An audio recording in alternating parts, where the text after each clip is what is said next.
I think there's a huge amount of forgetfulness in the way that we're dealing with China today, as though you can go back to the golden era, the so-called golden era rather, of 15, 20 years ago.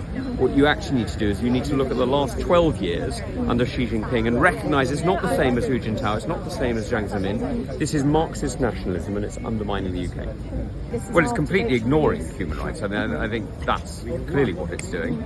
And you can see by the number of Uyghur activists here, the number of Hong Kongers, the number of people who've had their own human rights violated by the Chinese state, you can see why it is that people are coming here, because they recognise that the CCP is not talking about Chinese culture or the benefits of integration with, cooperation, with China and Chinese people. It's about state power. And that's what it's about.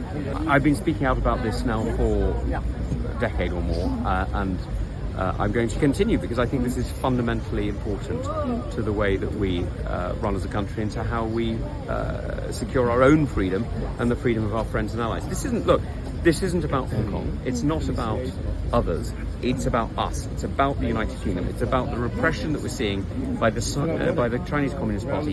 Here in the UK, we've seen the assaults outside the Consulate General in Manchester. We've seen the police stations set up secretly in Glasgow and Croydon. We've seen Hong Kong activists, pro-democracy activists, threatened and in some cases silenced in different ways here in the UK. This isn't about what's happening abroad. It's about what's happening here in London now.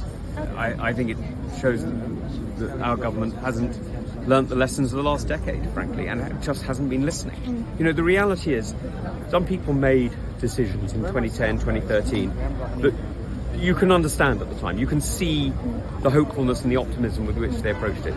To have that same optimism in 2025, yes, it's not optimism anymore. Yes, no. That's just willful ignorance. Well, I think it's a grave mistake, and I hope it doesn't, because it wouldn't just be a turning point, it would be a very clear statement that our government had chosen the wrong side, and not the side that was for the defence and protection of the British people and our economic future. I don't think it will go down very well in Washington. I've just come back from there. Why don't you think it will go down well in Washington? For a whole series of reasons. You don't need to be reading every US paper to see that the challenge of the Chinese Communist Party and its reception in Washington is very, very different today than it was 10 years ago. And so I think there'll be quite a lot of pressures. Specifically around this embassy? Well, I think this embassy demonstrates a level of cooperation. I'm not saying the embassy in itself, but the level of cooperation you're seeing is changing.